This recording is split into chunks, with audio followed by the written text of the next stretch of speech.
스님께서 자선 시에는 자세하게 알아차리려 애쓰지 말라고 하셨는데 호흡이 점점 느려지면서 고요해지면 놓치지 않고 자세히 알아차리려는 마음이 생깁니다. 그냥 편안하게 호흡을 봐야 하는지요? 편안하게 봐야죠. 호흡도 느려지고 결국은 뭐냐면 내 마음의 속도가 느려져야 됩니다.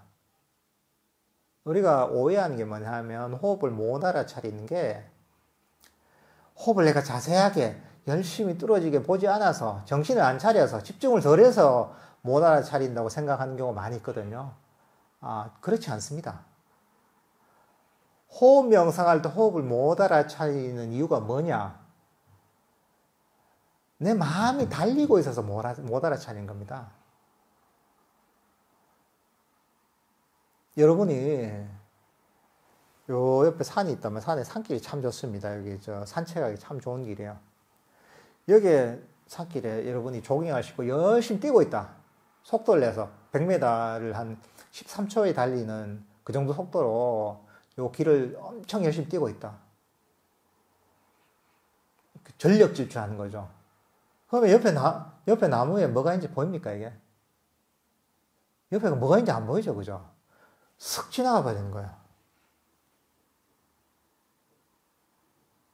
근데 속도가 좀 느리면 어떻게 됩니까? 막 전력 질주가 아니라 조깅 정도 한다 이러면 그 조금 보이죠, 그 옆에가.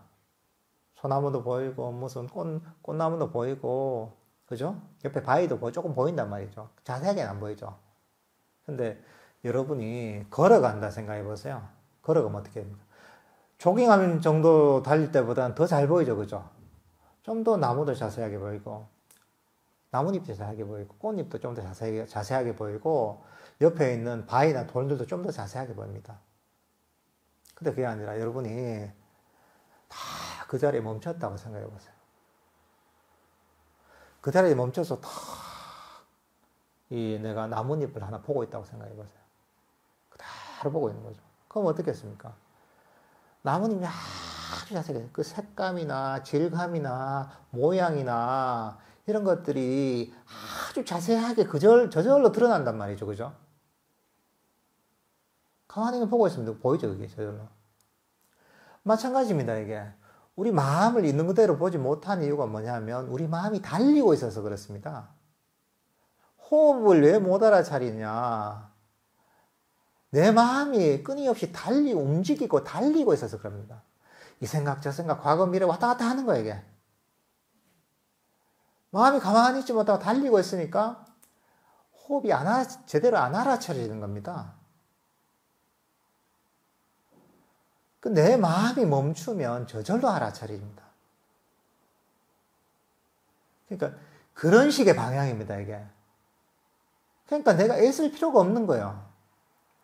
마음이 우리가 한번 봐요. 가만히 자리에 멈췄잖아요. 저 산길에 가만히 멈춰있다.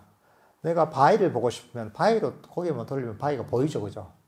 그대로 자세하게 잘 보입니다. 나뭇잎을 보고 싶으면 나뭇잎으로 시선만 돌리면 나뭇잎이 저절로 자세하게 보입니다. 내가 애쓸 필요가 없잖아요. 바위를 보려면 바위에 시선만 두면 바위가 저절로 보입니다. 그죠? 거기에 내가 왜 애쓸 필요가 뭐가 있어요? 마찬가지입니다. 명상할 호흡이 왜 확실하게 안 알아차리냐? 마음이 덜 멈춰서 그렇습니다. 근데 마음은 그럼 어떻게 멈추냐? 멈춰라! 이래서 의지를 가지고 멈춘다고 하면 멈춰집니까? 근데 아까 얘기했죠. 의지가 뭐라고 했어요? 의지가 새로운 윤회를 일으키는 영양소라고 했잖아요. 번뇌를 일으키는 영양소라고 했잖아요. 그 의지를 일으켜서 될 게 아니죠, 그죠? 그건 오히려 내 마음을 나의 에고를 더 강하게 만들고, 나의 그 번뇌를 더 강하게 만드는 것이잖아요. 그러니까 이게 의지로 되는 게 아니라는 거죠. 보통 사람은 의지로 하려고 한단 말이죠, 원하는 게. 근데 그거는 에고를 강하게 만들고, 번뇌를 더 강하게 만들고, 또 다른 윤회를 익힐 뿐인 거죠. 불교에서 얘기하는 그럼 우리 마음을 멈추려면 어떻게 해야 되느냐? 놔버려야 되는 거예요. 그 아잔자 스님 자주 하신 비유들, 여기 물잔 있잖아요, 이게.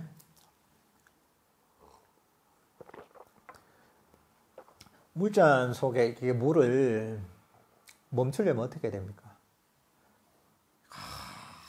의지를 가지고 멈춰라 하면서 확 들고 있잖아요. 어느 정도 멈추겠죠. 그죠? 그렇지만 시간이 지나면 어떡합니까? 5분, 10분, 20분, 30분, 1시간, 2시간, 3시간, 5시간, 6시간 지나면 어떻게 됩니까? 이 들고 있으면. 팔이 막 떨어질 것 같겠죠. 그죠? 이렇게 이 무게 때문에. 그게 나중에 고통스럽단 말이죠. 10시간, 20시간 지나면. 마음도 마찬가지인 거예요. 의지를 가지고 내 마음을 멈추려고 하면 고통스러워지는 거예요. 시간이 지나면. 똑같습니다, 이거. 그러면 이 컵 속에 물을 멈추려면 어떻게 해야 돼요? 어떻게 해야 됩니까, 이거? 그럼 이걸 놔야 되잖아요. 여기 바닥에 탁 놓고. 내가 손을 떼야 됩니다, 이게. 손을 떼면 어떻게 돼요, 이게? 처음에는 탁 내리면 충격 때문에 잔 속에 물이 출렁출렁거리잖아요, 조금. 그렇지만, 처음에 출렁거린다. 안 되겠다. 다시 보통 이런단 말이죠. 좀 했다. 안 되겠다. 보통 그래요, 사람들 대부분 다. 그래도 이래 하는 사람도 용하죠, 그래도 좀 한번 잠시라도 놨으니까. 놓고, 안 되겠다. 또 찾고 있다. 힘들면 또 잠깐 하다, 안 되겠다. 이러면서 잡는 거죠. 근데 시혜가 바른 견해가 있는 사람 같으면 어떻습니까? 이 원리를 알잖아요. 이거는 가만히 내가 건드리지 않고, 처음에는 이렇게 물이 출렁거리지만, 내가 건드리지 않고 가만히 놔두면 저절로 컵속의 물은 멈출 것이라는 인과 연기를 알고 있다. 이 연기를 아는 겁니다. 연기를 알고 있단 말이죠. 내버려두면 인내심을 기다리니 편안하게. 그럼 어떻습니까? 벌써 멈췄단 말이죠. 우리 마음도 똑같은 거예요. 우리 마음도 의지를 잡으려고 하잖아요. 이걸 놔버려야 된다는 거죠. 그래. 이거는 내가 통제할 수 없는 거구나. 내 마음은. 호흡은 내하고 관계없구나. 거기에 대해서 손을 놔야 되는 거예요. 이게. 내게 아니라고 생각해야 되는 거예요. 이게. 거기하고, 연결된 고리를 끊어버려야 돼요. 호흡은 내게 아니지. 그냥 보고 있는 거죠. 똑같습니다. 이게 컵 속에 물을 보고 있는 거. 손을 뗐잖아요. 이게. 내게 아니지, 이거는. 기다리는 거죠. 똑같은 거죠, 이게. 우리 마음도 이렇게 마음에 손을 떼는 거죠, 이게. 호흡에 손을 떼는 거죠. 떼고서 가만히 있다 보면 저절로 멈추는 거죠, 그죠? 이렇게 의지를 놓아버려야 되는 겁니다. 내 거라는 소유를 놓아버려야 되는 겁니다, 이게. 그렇게 해야 마음이 멈추는 거죠. 근데 이걸 가지고 확 잡으려고 해서는 멈춰지는 게 아닌 거죠. 조금 느려지니까 이제 자세히 알아차려야 또 잡는 거죠. 이거 같습니다, 이게. 이게 그래. 너무 힘드니까 이게 조금 놔볼까. 좀 놔서 이제 이게 호흡도 느리고 한단 말이죠. 잠시 놨단 말이야. 놨는데, 이제 흔들리네. 다시 잡는 거죠. 즉시. 또 놨다가 또 잡는 거죠, 이게. 기다리지를 못해요, 사람들이. 그게 지혜가 없어서 그런 겁니다. 법에 대한 바른 지혜가 없으니까 불안하거든요. 그걸 인내할 수 있어야 됩니다. 이게. 법에 대한 원리를 이해하고서, 마음의 원리를 이해하고서 그대로 내버려야 되는 겁니다. 그렇게 돼야지 내 마음이 멈추는 거죠, 그죠? 내 마음이 멈추면 호흡은 저절로 알아차려지게 되는 겁니다, 이게. 가만히 시선만 두면 되는 거죠. 그리고 이렇게 됐을 때, 마음이 멈췄을 때 우리 마음이 아주 신비롭습니다, 이게. 왜 신비롭냐 하면 마음이 이렇게 멈추잖아요. 멈춰서 이게 시간이 지나잖아요. 그러면 내면의 정신적 에너지가 쌓여요. 희한하게 가만히 마음이 멈추면 내면의 에너지가 쌓여요, 저절로. 그대로 계속 있으면 계속 쌓여요, 이게. 계속 쌓이면서 마음이 굉장히 강력해져요. 에너지가 쌓이니까. 정치적 에너지 쌓이니까. 그리고 정치적 에너지 쌓이면 마음이 깨어나요, 이게. 알아차림, 마음 챙김이 강해져요. 마음이 밝아지고, 그리고 즐거움이 생깁니다, 여기서. 이게 굉장히 독특한 특성이 있는 거예요. 마음의 멈춤을 통해 정적 에너지가 커지고, 마음 챙김이 강해지고, 여기서 내면에 즐거움이 생깁니다, 이게. 마음 챙김이 강해지면 저절로 알아차려지는 거죠, 이게. 있는 그대로 보이는 거죠, 이게. 그러니까 마음 챙김이라는 것 자체가 명상 주제를 잡아서 생기는 게 아니에요, 이거는. 본질적으로 뭐냐면 마음이 멈춰서 사실은 마음 챙김이 강해지는 거예요, 이게. 그 사람들은 이걸 잘 이해를 못해요, 이게. 삼매도 똑같은 겁니다, 이게. 삼매가 왜 개발되느냐? 삼매가 집중이라고. 집중이 아닙니다, 삼매는. 삼매는 고요한 멈춤입니다, 이게. 마음이 이 자리에 멈추잖아요, 이게. 평소에 명상 주제가 필요한 이유도 있습니다, 이게. 그냥 명상 주제가 없이 마음을 멈추려고 하잖아요. 마음이 멈추지 못합니다. 과거로 이 생각 같다, 저 생각 같다, 마음이 떠돌단 말이죠. 호흡 같은 명상 주제가 있으면 호흡을 통해 마음이 점점점 멈추게 되죠. 멀리 도망가지 않고. 호흡을 편안하게 하다 보면 마음이 멈추게 됩니다. 그러다 어느 순간 탁 멈추게 되죠.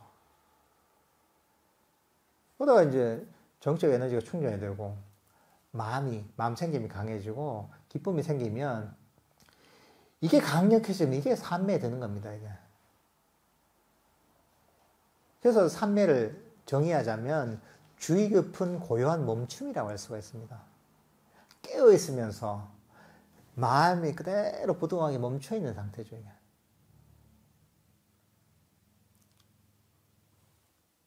이게 이런 원리를 사실 이해해야 됩니다. 그러니까 뭔가 이걸 움켜쥐고 싶을 때, 이게 명상의 장애구나. 움켜쥐고자 하는 게, 그래, 이러면 마음이 더 흔들리지. 내가 이제 컵을 내려놨다 금방 잡는 것 같구나. 어떻게 해야 되냐. 이 컵을 내려놓듯이 내려놔야 되겠구나. 그냥 편안하게 만족하고서, 이렇게 주의력만 두고 있어야 되겠구나. 이렇게 또 가르쳐야 되는 거죠. 욕심이 일어나면, 저걸 자꾸 알아차려. 욕심이란 말이죠, 이것도. 욕심을 버리는 거죠. 이걸 더 잡으려고 하는 거. 이 상태보다 더 잘되게 만들려고 하는 게 이게 바로 장애구나. 이런 거죠. 장애를 보고서 장애를 버리면 되는 거예요. 원하는 게 있을 때, 원하는 게 있으니까 이걸 얻어야지 하는 거는 세속의 마음이에요. 그게 아까 얘기했듯이 이거는 일종의 이제 의지죠. 의지를 잡으려고 하는 거죠. 윤회를 일으키는, 고통을 일으키는 영양소인 거죠, 이게. 근데 그러면 수행은 그게 세속의 마음이죠, 이거는. 그러면 불교적인 바른 길은 무엇이냐? 중도의 길은 무엇이냐? 이게 욕심이구나. 이걸 버려야지 하는 거죠. 이 욕심을 버리는 게 바로 수행인 거죠. 놓아버리는 거. 욕심을 버리죠. 이대로 만족한다. 이대로 나는 평생 그냥 살아도 아무 불만이 없다. 이대로 충분하다. 이런 마음을 가지면 마음이 멈추게 되는 거죠. 그럼 명상이 한 단계 발전하는 겁니다. 그러니까 불교 수행이라는 게 끊임없는 놓아버림의 과정인 거죠. 잘못 이해한 사람들은 불교 수행을 끊임없는 성취의 과정이라고 생각하잖아요. 그런 사람들은 평생 고생합니다. 왜냐하면 성취는 끝이 없습니다. 욕망이 끝이 있나요? 없죠. 살아본 거죠. 끝이 없습니다. 세소가 똑같습니다. 100만 원만 있어야 된다는 사람들 좀 100만 원 가지고 나면 1000만 원 있어야지. 1000만 원 있는 사람은 5천만 원 있어야지. 그 다음 5천만 원 있는 사람은 아파트 하나 살려면 한 3억 원 있어야 돼. 3억 원 있어야지. 3억 가진 사람은 우리가 좀 아파트 좀 넓은 데 살아야지. 5억 원 있어야지.